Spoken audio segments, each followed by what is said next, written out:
Tersangka baru di kasus Nikita Mirzani, fakta atau katanya? Nah, sahabat cendol, tiap kali kasus Nikita Mirzani naik sidang, selalu ada aja kabarnya ya. Mulai dari kabar burung, kabar ayam, mulai dari kabar-kabar yang belum jelas asal-usulnya, tapi sudah viral kemana-mana. Nah, yang terbaru nih ya, katanya ya, akan ada tersangka baru berinisial O. Tapi masalahnya sahabat cendol, kasusnya apa dulu nih? Apakah laporan dari si apoteker ataukah malah dikait-kaitkan sama kasus Nikita Mirzani? Biar seolah-olah itu satu semesta. Nah, ini nih, pertanyaan dari netizen kita yang cukup serius tapi ngena juga sih ya. Bang, santer beredar Senin si O bakal jadi TSK, infonya A1 bener gak sih? Jawaban jujur ya kan, netizen es cendol itu bukan keluarga Nikita Mirzani, bukan penyidik, bukan keluarganya si dokter Reza Gladys, bukan keluarganya si apoteker, apalagi keluarganya dokter O. Jadi kalau kakak mau info A1 terkait hal ini ya silakan monggo tanyakan sama yang bikin narasi tersebut. Siapa tahu beliau itu ya buzzer. Maksudnya, siapa tahu beliau itu buser reskrim yang nyamar jadi tiktoker sambil ngonten. Nah, sahabat cendol, buat kalian yang belum tahu ya bahwa informasi tentang proses penyidikan itu nggak boleh bocor ke ruang publik, kecuali diumumkan oleh pihak yang berwenang. Ya, kecuali kalau sekarang aturan hukumnya udah diganti. Dan kalaupun ya misalnya beneran ada tersangka baru ya nggak apa-apa juga kan, proses hukum harus kita hormati. Tapi lucunya ya, yang ngumumin duluan itu malah pihak luar loh. Bukan penyidik, bukan pelapor, bukan pengacaranya, bukan juga keluarganya. Tapi akun-akun yang hobi banget nyebar-nyebar konspirasi. Nah, sahabat cendol, mari kita sabar ya menunggu dari yang benar-benar berwenang. Kalau enggak ya nanti netizen lebih ngeri dari jaksa kebenaran. Kalau kalian setuju kita harus tetap waras di tengah pusaran isu, silakan share video ini. Jangan lupa komen dengan kepala dingin, bukan dengan jempol yang panas. Karena netizen cendol selalu dingin tapi tajam. Atau dinyatakan secara resmi oleh otoritas terkait, maka itu patut kita pertanyakan ya. Tapi dengan catatan, kalaupun memang ada tersangka baru ya kenapa enggak kan, proses aja kalau memang ada pelaku baru gitu. Tapi ketika itu belum diumumkan oleh otoritas terkait, maka itu teman-teman harus kritis ya teman-teman.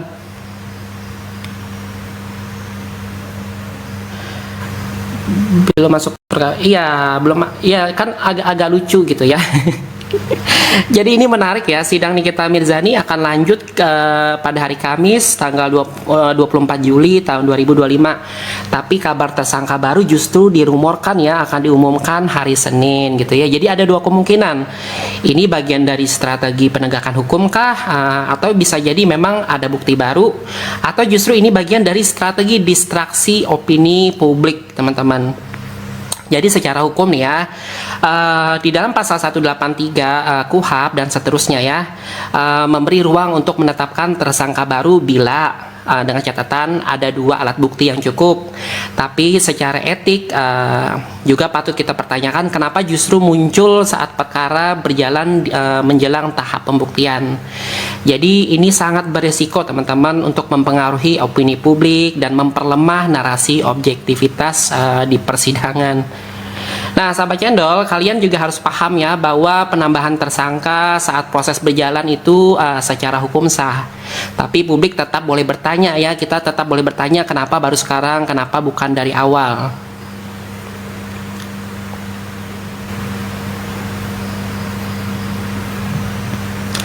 Ada teman-teman, kalau memang yang dicari adalah keadilan, silahkan 1000 tersangka bahkan 1 juta tersangka pun ya, asal prosesnya dan prosedurnya benar ya silahkan ya, gitu ya. Kisi-kisi. Nah, saya tuh nggak bisa jawab teman-teman gitu ya nih. Makanya saya ini kan bukan tidak ada korelasi ya, penasehat hukum bukan gitu ya, dengan pihak yang berkasus, kemudian keluarga juga bukan, penyidik juga bukan gitu. Jadi saya merasa nggak bisa juga, saya sendiri pun tahu juga saya nggak merasa ada hak untuk mengumumkan ke publik ya. Justru teman-teman bertanya, coba tanyakan sama orang yang gencar mengisukan hal tersebut gitu ya. Siapa tahu beliau kan buser yang menyamar jadi tiktoker gitu ya. Siapa tahu beliau penyidik gitu teman-teman. Coba ditanyakan langsung ke orangnya.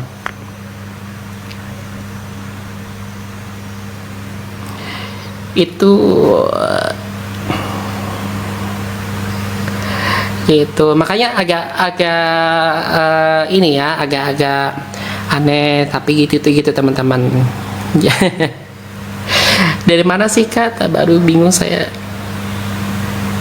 Bukan PT saya ya, bikin PT saya, bukan PT saya. Dan saya nggak mau nyebutin juga nama akunnya.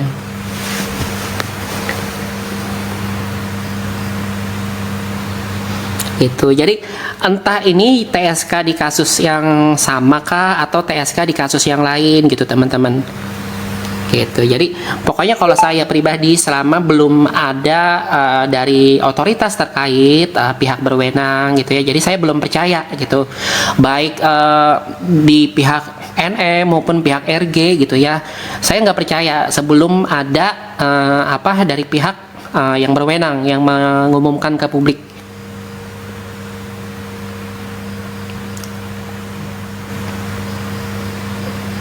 Yes, betul. Enggak, masalahnya gini, ini kan kasus ini sudah, ini seandainya TSK di kasus NM ya, masalahnya kan ini ada isu juga si yang nama yang dibahas-bahas ini terlapor juga di kasus yang lain gitu. Tapi ini kita konteksnya di kasusnya NM ya. Nah, jadi betul ya apa yang dikatakan Kuki tadi juga bagus juga ya. Seandainya memang betul ada bukti, kenapa nggak dari awal? Karena pertama melalui tahap penyelidikan. Kemudian tahap P21, artinya kan sudah ada dua otoritas ya, dari pihak kepolisian dan pihak kejaksaan gitu ya, sudah disaring, sudah mau disidangkan. Kalau memang ada pelaku baru harusnya dari kemarin gitu ya.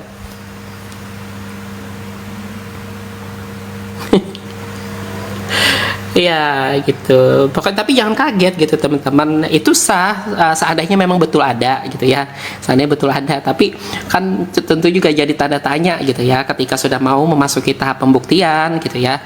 Kan lebih relevan seandainya nanti ketika nanti pembuktian nih ternyata hakim ya kan menyimpulkan ini seharusnya ada pelaku baru nih, nggak bisa nih, ini harusnya jaksa diperintahkan untuk menggali lebih dalam lagi, tuh mungkin lebih relevan. Tapi ini kan pembuktian aja belum.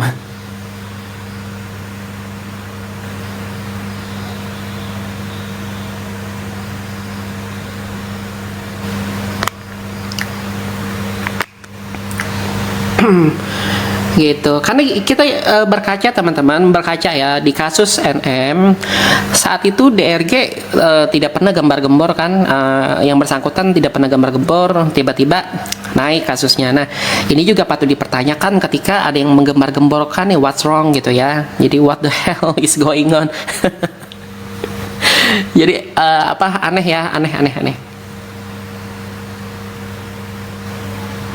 Kecuali kalau udah mulai pemeriksaan saksi ternyata ada fakta baru gitu, bisa keluar sprindik, yes, bisa.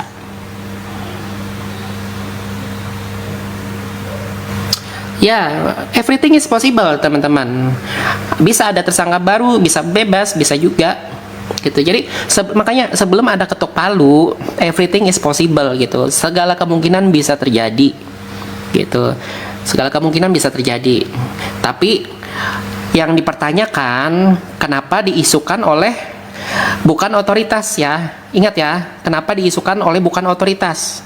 Kecuali misalnya dari otoritas terkait ya kan. Misal Polda, Preskon gitu ya, atau dari kejaksaan ada tersangka baru tapi namanya belum bisa kita publiskan gitu ya. Jadi kan kita juga ada pegangan gitu ya, oh ini kan otoritas terkait, tapi ketika yang mengumumkannya bahkan bukan orang yang korban gitu, jadi saya juga agak-agak anomali gitu teman-teman mendengarnya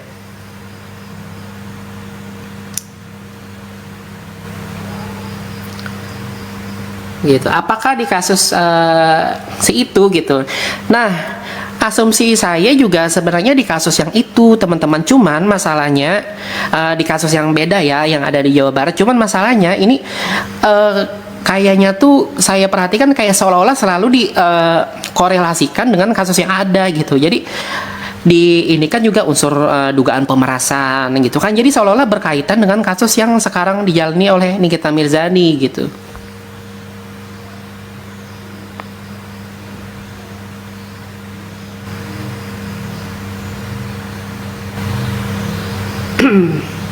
Ya, itu betul. Jadi teman-teman ini luar biasa. Artinya teman-teman sudah kritis ya. Jadi kita tidak menampik ya teman-teman. Seandainya memang betul ada tersangka atau terdakwa baru, ya nggak apa-apa, proses aja kan, kita juga namanya kita penonton ya. Tapi ketika itu bukan diumumkan oleh pihak otoritas, nah teman-teman disitulah teman-teman harus pinter-pinter memfilter ya, harus pinter-pinter menyaring informasi gitu teman-teman.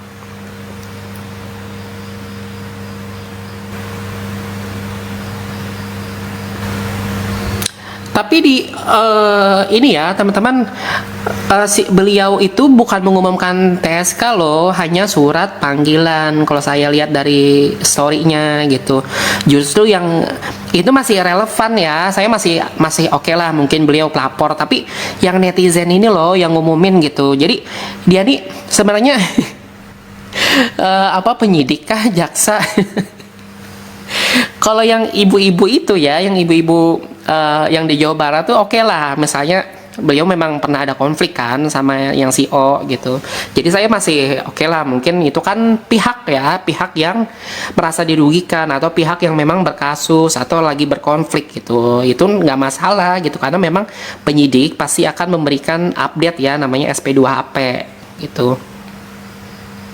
Tapi kalau orang gitu, misal nih saya kan netizen ya, atau siapapun gitu ya, misalnya mengumumkan, kan saya bukan orang yang berkasus, jadi teman-teman kritis ya, jadi paham ya maksud saya ya, gitu. Jadi kok orang ada yang vokal banget, bukan dirinya yang berkasus.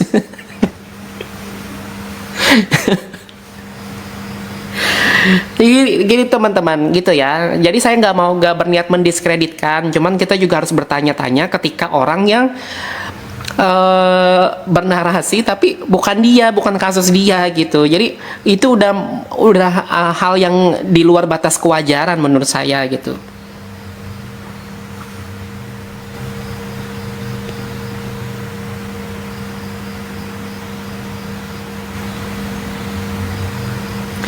Jadi saya nggak masalah, saya pribadi nggak masalah kalau misalnya memang ada TSK baru. Nah disitulah Nikita Mirzani dan si Ismail Marzuki cepat-cepat deh selamatin diri, mengajukan sebagai justice kolaborator jika memang bukan pelaku utama gitu. Jadi kan ada keuntungan juga kalau misalnya memang ada tersangka baru gitu teman-teman. Jadi justice kolaborator itu adalah saksi pelaku yang bekerja sama dengan aparat penegak hukum untuk mengungkapkan kejahatan yang lebih besar gitu.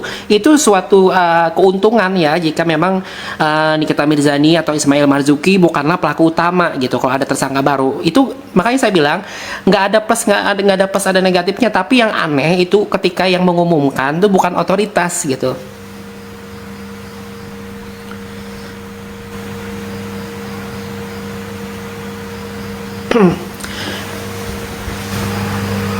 Malam teman-teman, selamat malam yang baru bergabung, selamat malam yang baru datang, yang mau follow silakan follow, yang mau bertanya silakan bertanya gitu. Jadi saya akan menjawab semampunya gitu ya. Tapi ingat ya, opini saya, pandangan hukum saya tidak mutlak sebuah kebenaran dan bukan berarti juga mutlak sebuah kesalahan, karena kebenaran yang hakiki hanyalah milik Tuhan Yang Maha Esa, dan kebenaran di mata hukum hanyalah berdasarkan ketuk palu.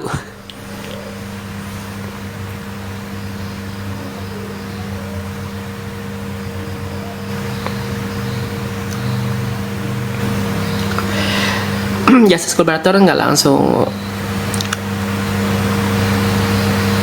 Ya masalahnya kalau justice kolaborator tuh dia butuh pengakuan gitu. Jadi mengaku bekerja sama. Ya udah deh, misalnya kalau memang ada jaringan, misalnya nih biasanya di kasus-kasus narkocoy, kasus-kasus tipikor atau terorisme gitu. Jadi itu sudah ada regulasinya sebenarnya teman-teman, JC itu. Atau misalnya contoh di kasus Baradae. waktu Ferdy Sambo kan, Baradae kan eksekutor, tapi karena dia mengajukan diri sebagai justice collaborator dan saksi mahkota gitu ya, jadi dia mengungkap nih sebenarnya ini loh dalangnya. Nah makanya diberikan hak istimewa ya, hak eksklusif sebagai justice collaborator, hukumannya ringan, kemudian juga dapat pokoknya dapat fasilitas-fasilitas yang spesial lah kalau sebagai GC gitu teman-teman. Apalagi kan belakangan presiden sudah menaikkan ya PP tentang justice collaborator, artinya jika seseorang baik tersangka, terdakwa, bahkan terpidana sekalipun dia bisa mengajukan sebagai GC ya, justice collaborator.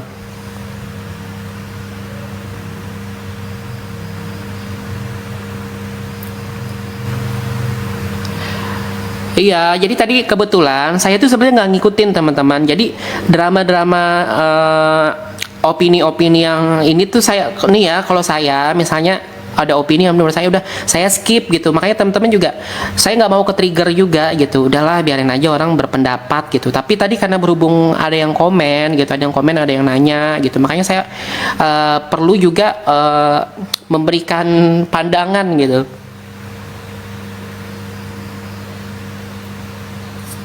Kenapa jadi rumit ya bang? Banyak yang jadi hakim. Iya, banyak yang jadi hakim betul.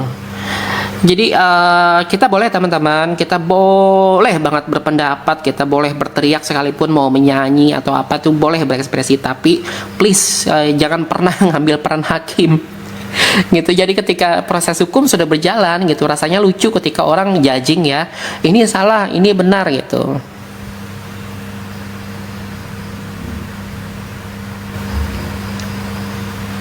Kalau status pelapor ini nggak akan ada di posisi salah. Kalau di kasus ini ya, jadi penyidik itu dia fokus sama apa yang dilaporkan ya, apa yang dilaporkan, ada pihak yang merasa dirugikan gitu ya. Jadi dia fokus ke situ, tapi apa mungkin bisa dilaporkan tapi dengan kasus yang lain. Misalnya apa dia melakukan, misalnya penipuan kah, atau mungkin menjual hal-hal yang melanggar aturan gitu.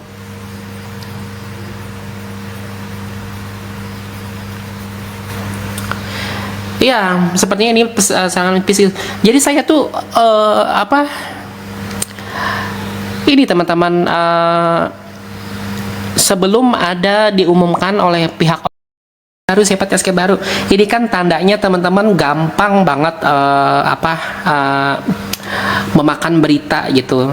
Makanya saya bikin judul seperti ini gitu. Jadi saya mau ngetes nih teman-teman nih, bisa nggak kritis.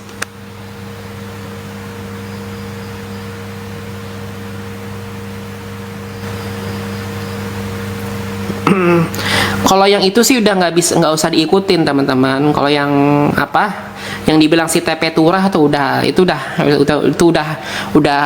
saya katakan sesat. Jangan di ini skip.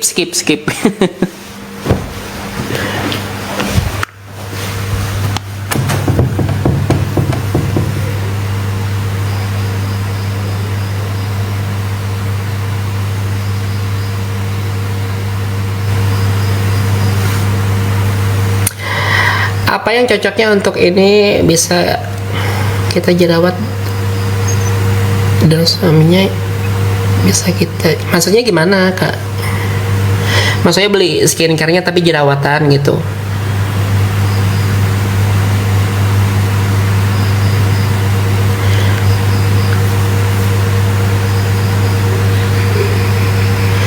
Oh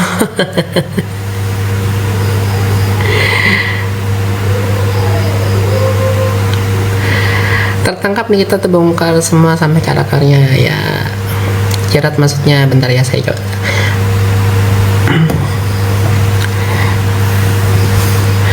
Ya itu satu-satunya NM buktikan gitu yang skincare-nya itu memang yang berjarum itu gitu ya, beredar secara luas. Apalagi kan BPOM sudah mengumumkan bahwa barang tersebut dia bukan berbahaya ya teman-teman. Jadi barang tersebut tidak boleh beredar bebas gitu. Jadi kalau sudah ada larangan beredar ketika dia beredar secara luas, artinya itu ilegal gitu.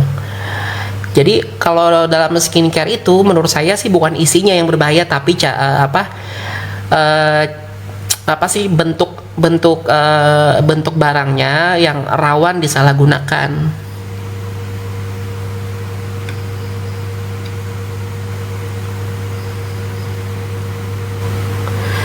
Ada kemungkinan 20 tahun. Sebenarnya kemungkinan tuh ada, teman-teman. Cuman jarang. Nih kan kita kan artinya 20 tahun ini kita berbicara tentang hukuman maksimal ya. Kan ancaman di TPPU kan 20 tahun.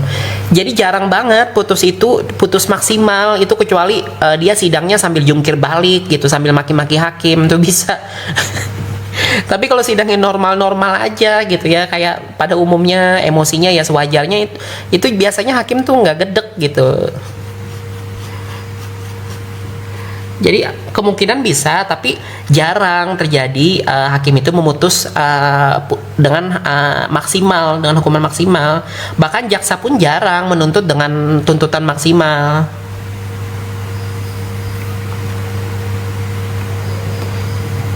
Gitu. Jadi ancaman itu ancaman memang di TPPU 20.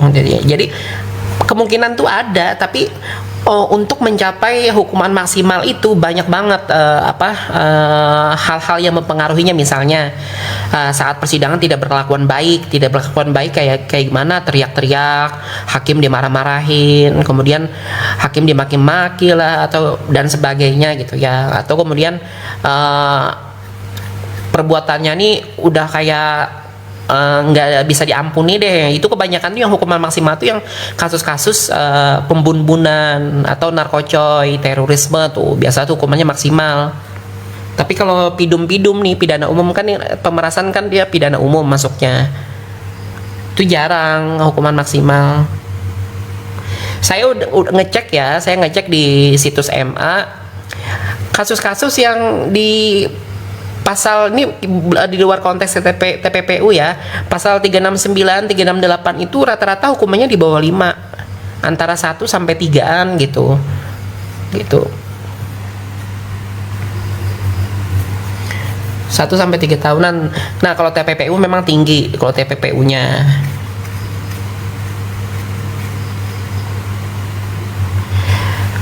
Mak Muti, apa kabar, Mak? Baru nongol lagi.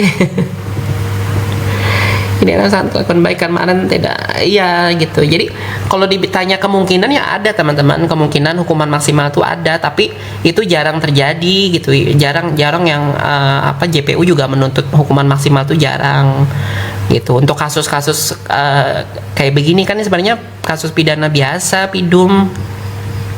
Kalau di pasal 369-nya ya, 369 sama 27B. Bukan extraordinary crime.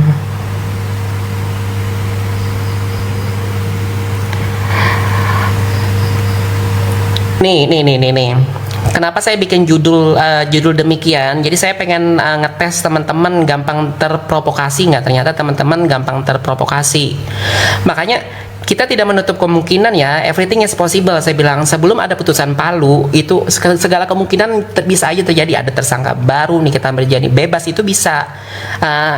Peluang tuh ada, tapi selama belum diumumkan oleh pihak otoritas ya, baik dari misalnya tersangka baru kan berarti kan yang mengumumkan kan entah dari kepolisian atau kejaksaan gitu ya. Nah, itu jangan percaya gitu. Itu ini maksud saya gitu, pesan moralnya.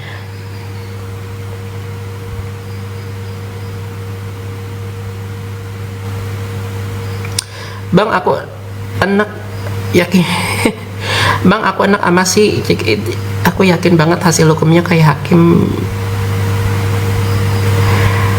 Kau jadi bahas Isa Zega. Aku anak ama si Zega itu yakin banget hasil hukum kayak hakim aja, dia bisa dilihat di sekolah hukum. Iya, Kamis bakalan seru, teman-teman. Jadi Kamis tuh teman-teman cas baterainya, masak pagi-pagi, terus pantengin tuh sidangnya seru pasti. Sidang apa sih seru? Jadi ini kan banyak, teman-teman, berita belakangan ini, isu-isu yang saya lihat tuh mengalihkan fokus dari teman-teman gitu. Jadi nih ya, ingat kata-kata saya, kita itu bisa mencapai tujuan kita kalau kita fokus sama satu hal.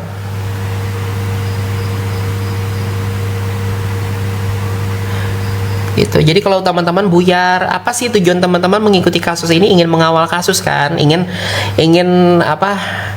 Ingin mengawal kasus ini sampai selesai. Apakah benar ada pemerasan ataukah tidak gitu ya?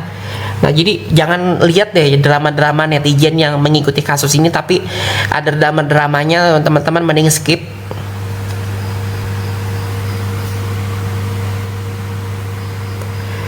Iya, fokus sama ini. Saya aja tuh suka skip. Saya nggak pernah nonton teman-teman PT-PT yang uh, ini gitu, daripada ke trigger gitu.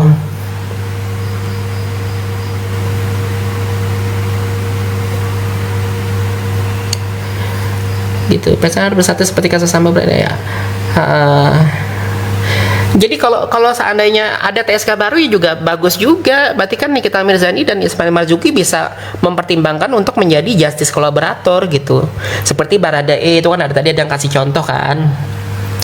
Ada yang dikasih contoh tuh seperti Baradae akhirnya mendapatkan keadilan karena dia mau jadi justice kolaborator, jadi GC gitu. Jadi GC memang ada hak eksklusif, teman-teman.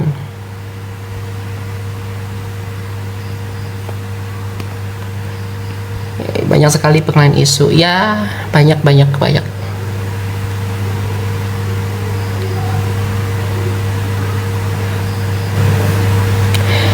Kalau gue mah ada kerjaan ke Haurin, tadi gue habis ngantar turis dari Belanda sebulan ini full, jadi gue kalau malam udah free, besok ke Toraja nih. Itu kalau kita kan siang nggak bisa streaming, bisanya malam doang, itu juga nggak bisa tiap hari. Abang fokus sama si ular, bener ularnya dia cuci tangan. Tapi dia bagus loh.